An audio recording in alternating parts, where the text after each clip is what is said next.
नमस्कार, आपण पाहतात कटू सत्य लाईव्ह न्यूज. चॅनलवर नवीन असाल तर चॅनलला सबस्क्राइब, शेअर, लाइक, कमेंट करून महाराष्ट्रभरातील नवनवीन बातम्यांसाठी बेल आइकन दाबायला विसरू नका. कि ये लोग बचा भी लेंगे क्योंकि सब कुछ उन्हीं के हाथ में, ऐसा मानने के लिए मजबूर कर रही है भारत की न्यायपालिका, हमारा सुप्रीम कोर्ट. क्या आपको नहीं लगता कि जब सत्ताधारी लोग इस तरह से खुलेआम कांड करने वालों को कथित रूप से बचाने का प्रयास कर रहे हो, तब सुप्रीम कोर्ट और चीफ जस्टिस को आगे आना चाहिए, देश के करोड़ों हिंदुओं की आस्था को पूर्ण न्याय देना चाहिए. और पिछले कुछ ही महीनों में माननीय सुप्रीम कोर्ट ने कई बार आर्टिकल 142 का प्रयोग किया है पूर्ण न्याय देने के लिए. और फिर ट्रस्ट बनाने में, यानी ट्रस्ट बनाने का आदेश देने में भी तो आपने 142 का प्रयोग किया था. एक बार फिर से लोगों के ट्रस्ट को बचाने के लिए इसका प्रयोग कर लीजिए. भाजपा सत्ता यानी बीजेपी, आरएसएस और विश्व हिंदू परिषद से तो किसी को भी कोई उम्मीद रह नहीं गई है, लेकिन यदि न्यायपालिका इसी तरह खामोश रही तो वहां से भी उम्मीद टूट जाएगी. बाकी देखते जाइए अमृतकाल का अमृत प्रभाव कहां तक, कितना और क्या क्या काम करवाता. सुप्रीम कोर्ट के चीफ जस्टिस कहां हैं? राम मंदिर के इतने बड़े और गंभीर मामले में अब तक उनकी कोई भूमिका नजर क्यों नहीं आ रही? देश और दुनिया में यह मामला कितना तूल पकड़ता जा रहा है. आए दिन मंदिर में डकैती की नई नई कहानियां सामने आ रही, मगर फिर भी इस देश की सबसे बड़ी अदालत खामोश क्यों है? आप कहेंगे कि सबसे पहले तो सरकार को जांच करवानी चाहिए. क्या हर चीज में सुप्रीम कोर्ट कूद पड़े? तो समझने वाली बात यह है कि जिस ट्रस्ट की निगरानी में यह सारी कथित डकैती हुई है, उस ट्रस्ट को बनाने का आदेश किसने दिया था? इसका जवाब है सुप्रीम कोर्ट. और समझने वाली बात यह है कि सुप्रीम कोर्ट से ऐसा आदेश किसी ने मांगा नहीं था. सुप्रीम कोर्ट ने अपनी मर्जी से दिया था, अपने पूर्ण न्याय की शक्ति का प्रयोग करते हुए दिया था. तो सवाल यह है कि जब देश की सर्वोच्च अदालत के आदेश पर केंद्र सरकार ने यानी मोदी शाह की जोड़ी ने ट्रस्ट बनाया और वो ट्रस्ट आज पूरी तरह से ट्रस्ट खो चुका है, चोरी नहीं बल्कि डकैती और लूट की गंभीर से गंभीर आरोप लग रहे हैं, यानी सीधे सीधे सुप्रीम कोर्ट के 2019 के आदेशों की खटिया खड़ी बिस्तरा गोल किया जा चुका है, तब भी क्या सुप्रीम कोर्ट को इस तरह से मिस्टर इंडिया की तरह गायब हो जाना चाहिए? आइए आज पूरे मामले पर विस्तार से बात करते हैं. सबसे पहले तो यह समझना जरूरी है कि साल 2019 के आदेश में सुप्रीम कोर्ट ने क्या क्या कहा था, कैसे कैसे जो चीजें मांगी नहीं गई वो भी आदेश में दिया गया. बार बार आरोप लगता है कि यह बीजेपी के लोगों को लाभ पहुंचाने के लिए किया गया था, आरएसएस और वीएचपी के लोगों को फायदा पहुंचाने के लिए किया गया था. तो यह आरोप क्यों लगते हैं उसे भी देखेंगे. इतने गंभीर मामले पर क्यों अब तत्काल सुप्रीम कोर्ट को स्वतः संज्ञान लेते हुए बड़ी कार्रवाई करनी चाहिए, वो भी समझेंगे. यह भी देखेंगे कि अब तक कम से कम साल 2019 के सुप्रीम कोर्ट के आदेश के बाद से राम मंदिर के निर्माण के दौरान, पूजा के दौरान और अब जब इतना सारा रायता फैल चुका है तो क्या क्या हुआ. यह पूरी कहानी अमृतकाल के जबरदस्त नमूने के रूप में सामने आ रही है और इन सब पर सुप्रीम कोर्ट तथा चीफ जस्टिस सूर्यकांत की खामोशी एक अलग ही लेवल की कहानी प्रस्तुत कर रही है. देश के बेरोजगारों और अन्य को कथित रूप से कॉकरोच कहने वाले और बाद में खंडन करते हुए फर्जी डिग्री वालों को कॉकरोच कहने वाले अयोध्या की इतनी बड़ी डकैती पर आखिर खामोश कैसे रह सकते हैं? और अगर वो खामोश हो जाएं तो आपको खामोश नहीं रहना चाहिए. वीडियो को आखिर तक देखिए, ऐसी ऐसी कहानी पता चलेगी कि पैरों तले जमीन खिसकने लग जाएगी. पहली बार है तो चैनल को सब्सक्राइब करके घंटी बजा दीजिए टाइम से. हर वीडियो को लाइक और शेयर करना आपकी जिम्मेदारी है. इसके अलावा जानते हैं कि हम किसी धन्ना सेठ या राजनीतिक दल के दम पर चलते नहीं, तभी खुलकर आपके मुद्दों पर बात हो पाती जिन्हें छुपाने के लिए गोदी मीडिया को पैदा किया गया है. हमारा काम पसंद आता हो तो इस क्यूआर कोड या फिर मोबाइल नंबर का प्रयोग करते हुए जो भी हो सके आर्थिक सहयोग भेजने का प्रयास जरूर करें, या फिर फेसबुक या यूट्यूब चैनल को ज्वाइन या सब्सक्राइब कर लीजिए. चूंकि इस वीडियो में हम राम मंदिर के मामले में सुप्रीम कोर्ट का रवैया देखना समझना चाहते हैं तो कुछ साल पहले चलना पड़ेगा. याद करिए साल 2019 में जो फैसला आया था उसमें सवाल क्या थे? तो मूल सवाल थे कि विवादित जमीन का कानूनी मालिक कौन है, किस पक्ष का कब्जा और पूजा या नमाज का दावा ज्यादा मजबूत है. क्या इलाहाबाद हाईकोर्ट की जमीन को 3 हिस्सों में बांटने वाला फैसला सही था? हिंदू और मुस्लिम पक्षों के पुराने सिविल सूट में किसे क्या राहत मिलनी चाहिए? हिंदू पक्ष से लोग गए थे ये कहने कि मुझे रामलला के पास जाकर पूजा करने का अधिकार दिया जाए. इन्होंने कहीं भी जमीन के लिए, किसी ट्रस्ट के लिए या मंदिर बनवाने का आदेश नहीं मांगा था. मुख्य मांग थी पूजा का अधिकार. बात करें दूसरे पक्ष यानी निर्मोही अखाड़ा की, तो इन लोगों ने मंदिर या जन्म स्थान का मैनेजमेंट और नियंत्रण मांगा था. यानी उनकी मुख्य मांग मालिकाना जमीन नहीं थी बल्कि मैनेजमेंट और चार्ज थी. वहीं तीसरा पक्ष सुन्नी वक्फ बोर्ड और मुस्लिम पक्ष था. ये पूरी तरह से विवादित जगह सार्वजनिक बाबरी मस्जिद होने का दावा कर रहे थे. इनकी मांग थी कि मस्जिद की जमीन पर इनका टाइटल घोषित हो, जरूरत पड़े तो उन्हें कब्जा लौटाया जाए, मूर्तियां और बाद में बने अनधिकृत ढांचे हटाए जाए. इन्होंने भी कहीं भी किसी भी रूप में किसी दूसरी जगह पर 5 एकड़ जमीन नहीं मांगा था. बाद में इस केस में चौथा पक्ष भी आया, रामलला विराजमान. इन्होंने कहा कि पूरी विवादित जमीन का टाइटल रामलला को घोषित किया जाए, मंदिर निर्माण में कोई बाधा न डाले. यानी अगर आप इन सब में देखें कि क्या किसी ने ट्रस्ट बनाने की मांग किया था तो जवाब मिलेगा कि नहीं. सीधे तौर पर किसी ने भी कभी भी कोई ट्रस्ट वगैरह की डिमांड नहीं किया था. किसी ने नहीं कहा था कि अदालत ट्रस्ट बनाने का आदेश दे. मुकदमे की मुख्य मांग जमीन कब्जा, पूजा प्रबंधन और मंदिर निर्माण में बाधा न डालने से जुड़ी हुई थी. सरकार को नया ट्रस्ट बनाने का आदेश सुप्रीम कोर्ट ने खुद अपनी तरफ से दिया, यानी सुप्रीम कोर्ट ने सरकार को घुसाया. पहले इसमें सरकार का कोई लेना देना नहीं था. भाजपा सत्ता की एंट्री सुप्रीम कोर्ट के आदेश से हुई और भाजपा ही नहीं, बीजेपी, आरएसएस, वीएचपी सबकी एंट्री सुप्रीम कोर्ट के आदेश से हुई. अब यहाँ एक और मामला है कि सुनवाई के दौरान और आदेश में सुप्रीम कोर्ट ने कौन कौन सी बातों को स्वीकार किया. तो सुप्रीम कोर्ट ने स्वीकार किया था कि जो विवादित स्थल है वो पूरी तरह से एक ही कंपोजिट प्रॉपर्टी थी, उसे 3 हिस्सों में बांटना ठीक नहीं है. यानी इलाहाबाद हाईकोर्ट के फैसले को सुप्रीम कोर्ट ने गलत बताया. सुप्रीम कोर्ट ने माना कि हिंदू पक्ष ने आउटर कोर्ट यार्ड में लंबे समय से लगातार और बिना रुकावट पूजा किया है और कब्जा साबित किया है। भीतर के हिस्से में जो विवाद था, दोनों समुदाय उसके अधिकार का दावा करते रहे। मुस्लिम पक्ष ने कभी भी मस्जिद को पूरी तरह से छोड़ा नहीं था, यह भी सिद्ध हुआ। दिसंबर 1949 तक वहां नमाज हुई। 22-23 दिसंबर 1949 की रात 50-60 लोगों ने जाके मस्जिद में घुसकर मूर्तियां रखी और कोर्ट ने साफ साफ स्वीकार किया कि इससे मस्जिद अपवित्र हुई और मुसलमानों को कानूनी प्रक्रिया के बिना ही बाहर कर दिया गया। सुप्रीम कोर्ट ने माना कि 1934 में मस्जिद को नुकसान पहुंचाना, 1949 में मूर्तियां रखना और मुसलमानों को हटाना तथा 1992 में मस्जिद गिराना, यह सब कुछ रूल ऑफ लॉ का गंभीर उल्लंघन था। यानी मस्जिद गिराने को लेकर सुप्रीम कोर्ट ने साफ साफ कहा था कि स्टेटस को ऑर्डर और सुप्रीम कोर्ट को दिए गए आश्वासन का यह घोर उल्लंघन था। कानून के शासन का अत्यंत गंभीर उल्लंघन हिंदुत्ववादियों ने किया। हालांकि इन सब के बाद भी सुप्रीम कोर्ट ने उल्लंघन करने वालों के खिलाफ कोई एक्शन नहीं लिया, उनको छोड़ दिया गया। कहा गया कि यह मामला क्रिमिनल ट्रायल थोड़ी ना है, बल्कि सिविल केस चल रहा है। बहरहाल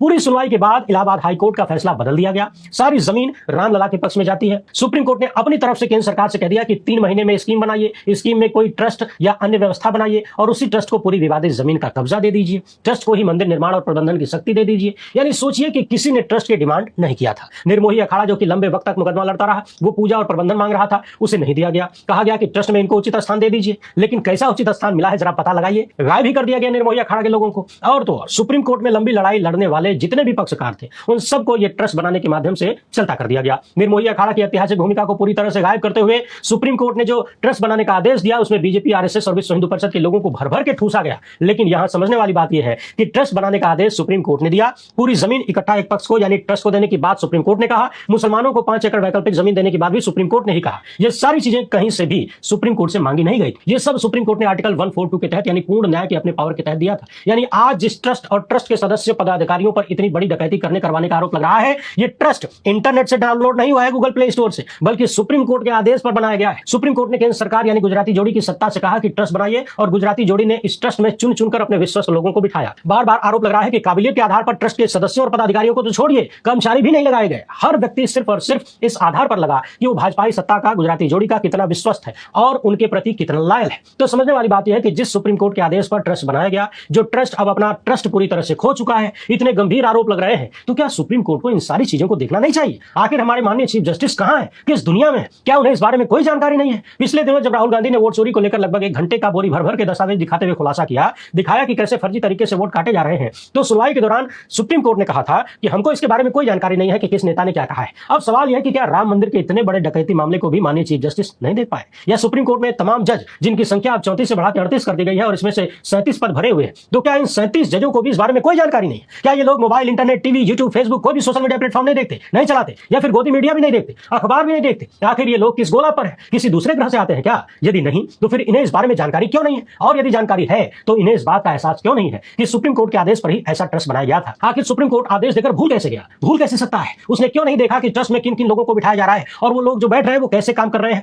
जब आस्था के आधार पर इतने बड़े बड़े फैसले कथित रूप से हो सकते हैं, तो उसी आस्था का ख्याल रखने के लिए सुप्रीम कोर्ट ने क्या किया? क्या लोग ये मान ले कि बीजेपी, आरएसएस को लाभ पहुंचाने के लिए इस तरह का ट्रस्ट बनाने का फैसला किया गया था? अब फैसला चाहे जिस कारण आया, लेकिन बीजेपी, आरएसएस और बीएचपी को लाभ तो खूब मिला है, जबकि जो लोग मूल रूप से मुकदमा लड़ रहे थे उन्हें किनारे कर दिया गया, शंकराचार्यों को किनारे कर दिया गया। आखिर सुप्रीम कोर्ट ने कभी क्यों नहीं पूछा कि भाजपाई सत्ता ने जैसे तैसे उल्टा सीधा करके मंदिर बनवाया, बनवा के मंदिर के नाम पर वोट भी मांग लिया, चुनाव भी लड़ दिए और अब इतनी सारी डकैती भी हो गई। वहीं दूसरे पक्ष यानी मस्जिद वाला मामला कहां अटक गया है? वहां तो आरोप लगते हैं कि जो जमीन दी गई है उसमें भी विवाद है, यानी लोगों का कहना है कि भाजपाई सत्ता ने जानबूझकर ऐसी जमीन पकड़ा दिया जो कि किसी और की है। इस तरह की तमाम बातें होती हैं, आरोप लगते हैं, मगर मूल सवाल देश की सर्वोच्च अदालत से है कि माननीय लोग कहां हैं? देखिए, आपके आदेश से बना हुआ ट्रस्ट किस तरीके से करोड़ों हिंदुओं के ट्रस्ट को कमजोर कर चुका है। और तो और अभी हाल ही में जब कुछ लोग सुप्रीम कोर्ट गए थे ये डिमांड करते हुए कि इस मामले की तत्काल सुनवाई करिए, मुद्दा गंभीर है, तो सुप्रीम कोर्ट कहता है कि अभी कोई जल्दबाजी थोड़ी ना है, रेगुलर कोर्ट खुलने दीजिए, इसके बाद मामले को सूचीबद्ध किया जाएगा। आप सोचिए कि इस मामले में देश की सर्वोच्च अदालत किस कदर सन्नाटा मारे हुए है। सीधे सीधे कह दिया जाता है कि मामला जल्दबाजी वाला नहीं है, अभी छुट्टी चल रही है। जिस देश में आतंकवादियों का मानवीय हक दिलवाने के लिए आधी रात को सुप्रीम कोर्ट खुल जाती हो, उस देश में करोड़ों हिंदुओं की आशा को लूटने के मामले में सुप्रीम कोर्ट छुट्टी मना रहा है।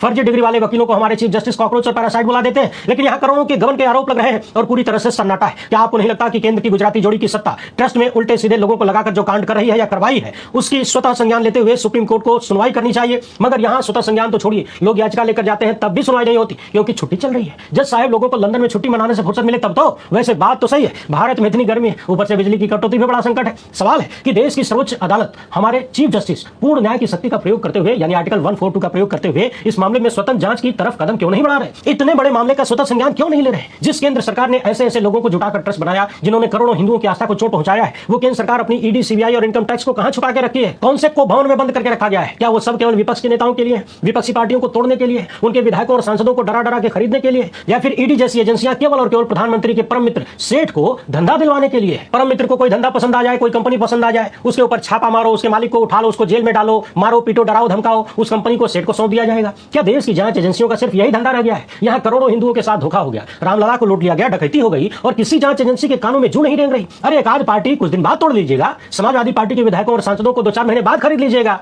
अभी तो चुनाव में टाइम है ना, कुछ अधिकारी इधर भी भेज दीजिए अयोध्या में। क्या इसलिए नहीं भेजा जा रहा है कि ये अधिकारी जांच करके जिसे पकड़ेंगे वो भी तो अपना है और अपने लिए ही तो कर रहा था, और इतना अपना है कि अगर उसने मुंह खोल दिया तो पक्का है कि सबको नपना है। समझने वाली बात यह है कि सुप्रीम कोर्ट की ऐसी खामोशी अचानक से नहीं आई है, ये पिछले 6 साल से लगातार चल रही है। 5 फरवरी 2020 को राम मंदिर ट्रस्ट बना। 2020 में यानी शुरुआत से ही एक प्राइवेट ऑडिट रिपोर्ट में कहा गया कि यहाँ का मैनेजमेंट बहुत ही ज्यादा अनप्रोफेशनल है, यानी गड़बड़ है, दान का व्यवस्थित रिकॉर्ड नहीं है, जांच की कोई व्यवस्था नहीं है, कोई एसओपी नहीं है, कोई योग्य एचआर नहीं है या आईटी निगरानी भी नहीं है। यानी ढेर सारी समस्याएं 2020 में ही सामने आ गई ट्रस्ट बनते ही। इसी तरह साल 2021 में जमीन खरीदने में कितने बड़े बड़े आरोप लगे। 2 करोड़ की जमीन 18.5 करोड़ में खरीदा गया, यानी पहले वो जमीन 2 करोड़ में खरीदी जाती है, उसके कुछ ही मिनट बाद उस जमीन को दोबारा बेचा जाता है, ट्रांसफर होता है और कुछ ही मिनट में उस जमीन की कीमत 2 करोड़ से बढ़कर 18.5 करोड़ हो जाती है, जबकि सर्कल वैल्यू मात्र 5 करोड़ 80 लाख था। इन दोनों सौदों में ट्रस्ट के सदस्य अनिल मिश्रा और तत्कालीन अयोध्या मेयर ऋषिकेश उपाध्याय गवाह थे। मेयर किस पार्टी के थे जरा पता लगा लीजिए। समझने वाली बात यह है कि उसी दिन बगल में एक और जमीन सीधे मालिकों से खरीदी गई मात्र 8 करोड़ में। इसी तरह फरवरी से मई 2021 में 20 लाख की जमीन 2.5 करोड़ में खरीदने की बात सामने आई। 2021 में ही चढ़ावा चोरी की पहली चेतावनी सामने आई। अकाउंट्स इंचार्ज महिपाल सिंह ने दावा किया कि नकदी ज्यादा आती है लेकिन वाउचर में कम डाला जाता है, यानी बीच से ही नोट गायब हो जाती है। और महिपाल सिंह ने कथित तौर पर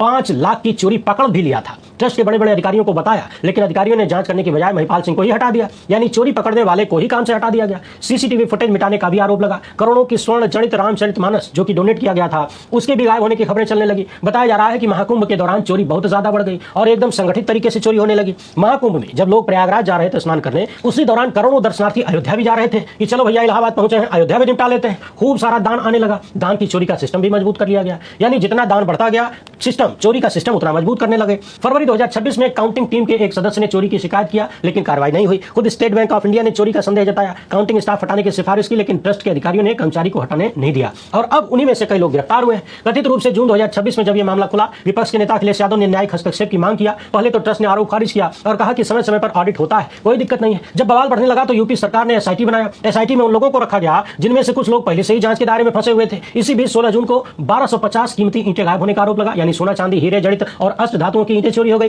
कथित रूप से इसके बाद 60 किलो चांदी देने वाले ज्वेलर्स संगठन के पास रिसिप्ट थी, उसके भी गायब होने पर सवाल उठने लगे। 23 जून को एसआईटी की प्रारंभिक जांच के बाद मामला केवल आरोप तक नहीं रहा, जांच आगे बढ़ती रही। ट्रस्ट से जुड़े हुए एक व्यक्ति की शिकायत पर नकदी चोरी, धन के कथित गबन, बहुमूल्य दान की हेराफेरी को लेकर एफआईआर दर्ज हुई। 8 लोगों को गिरफ्तार किया गया, लेकिन इन 8 में से कोई भी बड़ा नाम नहीं है, सब प्यादे हैं, बलि का बकरा जिसे कहा जाता है। कुछ के घरों से लाखों रुपए कैश भी बरामद किए गए। यहाँ एक बात और चौंकाने वाली है कि एसआईटी ने रिपोर्ट उस अधिकारी को सौंपा जो अधिकारी खुद ही ट्रस्ट में सदस्य के रूप में शामिल है, यानी कथित रूप से यहाँ चोर चोर मौसेरे भाई वाला खेल चल रहा है। जिन लोगों पर गड़बड़ी करने के आरोप है उनकी जांच ऐसे लोगों से कराई जाती है जो खुद ही जांच में फंसे हैं और फिर वो जांच करके रिपोर्ट ऐसे अधिकारी को दे देते हैं जो खुद ही आरोपियों के साथ उठने बैठने वाले हैं ट्रस्ट के सदस्य के रूप में। बाकी कहानी आप समझ गए होंगे। इन लोगों ने सीसीटीवी फुटेज तक कई महीनों का डिलीट करवा दिया था। इसी बीच चंपत राय और अनिल मिश्रा ने इस्तीफे की पेशकश किया। हो सकता है कि जब तक आप ये वीडियो देखें तब तक इनके इस्तीफे पर कोई फैसला आ गया हो, या तो स्वीकार किया जाएगा या फिर रोका जाएगा। मगर यहाँ समझने वाली बात यह है कि नोट गिनने और तमाम व्यवस्था को चलाने के लिए जिन लोगों को नौकरियां दी गई उनसे भी मोटा मोटा घूस लिया गया। नौकरियां दी गई और किसी की काबिलियत देखे बिना केवल और केवल जुगाड़ से नौकरी पर रखा गया। पहले रोजाना 16-17 लाख रुपया जमा होता था, लेकिन यह मामला जब से खुल गया, यानी चोरी पकड़ी गई, चोरी की बात सामने आ गई, तब से रोजाना 24 से 26 लाख रुपया जमा होने लगा, यानी 6 से 8 लाख रुपया प्रतिदिन की चोरी आम दिनों में। वैसे आपको बता दें, लोग ये भी कह रहे हैं कि दर्शकों की संख्या घट गई, यानी घटने के बाद भी दान बढ़ गया है। यहाँ एक बात और याद रखिए, हमारे सूत्रों ने अभी हाल ही में बताया कि ट्रस्ट से संबंधित एक बड़े पदाधिकारी जो कि विश्वगुरु के बहुत करीबी हैं, जिनके पास बहुत ज्यादा पावर थी राम मंदिर के संबंध में, उन्होंने हाल फिलहाल में प्रयागराज में कोई 90 करोड़ की जमीन खरीदने के लिए 10 करोड़ रुपया बयाना यानी एडवांस दिया था। क्योंकि अभी हमारे पास दस्तावेज आ नहीं पाए हैं, इसीलिए हम उनका नाम नहीं ले रहे हैं, लेकिन सूत्रों ने इतनी जानकारी दिया है। आगे का मामला जब आएगा तो दिखाया जाएगा। यानी कुल मिलाकर अब तक इस मामले में जांच के नाम पर इसकी टोपी उसके सर किया जा रहा है। इलाहाबाद हाईकोर्ट में भी सीबीआई जांच के लिए याचिका लगाई जा चुकी है। इंतजार करिए, 6 जुलाई को इस पर सुनवाई होने वाली है, क्या आता है। उधर विश्व हिंदू परिषद के अध्यक्ष ने विपक्षी नेताओं पर सवाल उठा दिया और पुलिस को लेटर लिख रहे हैं कि विपक्षी नेता जो आरोप लगा रहे हैं उनको बुला के जांच करिए। करिए, उनसे पूछताछ करिए, उनसे सबूत मांगिए। जिनकी जिम्मेदारी है, यानी जिनकी जिम्मेदारी है, जिनकी नाक के नीचे चोरी हुई है या चोरी करवाई गई है, उनसे सवाल करने की बजाय सवाल करने वालों को ही पुलिस का डर दिखाने की कोशिश हो रही है। समझने वाली बात यह है कि राम मंदिर ट्रस्ट के किसी भी वरिष्ठ पदाधिकारी या ट्रस्टी की गिरफ्तारी अब तक नहीं हुई है और इनमें से किसी का भी नाम एफआईआर में नहीं है। जिन 8 लोगों को गिरफ्तार किया गया है, जिनके नाम एफआईआर में है, वो सब चेले चपाटे हैं, नौकर टाइप के हैं। कोई पैसा गिनता था, कोई ढोता था, यानी छोटे छोटे काम करने वाले जो सिर्फ श्रम करते थे,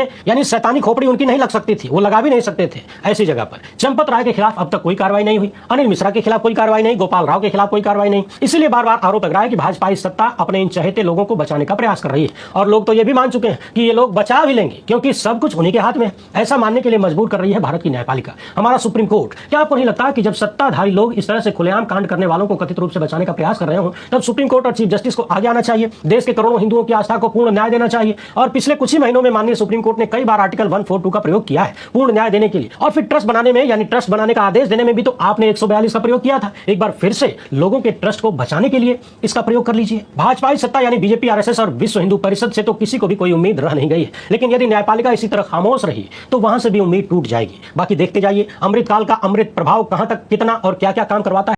पाहत रहा निर्भीड सत्य, अर्थात सर्वसामान्यांचे व्यासपीठ, आपल्या सर्वांच्या हक्काचे चॅनल कटू सत्य लाईव्ह न्यूज। धन्यवाद।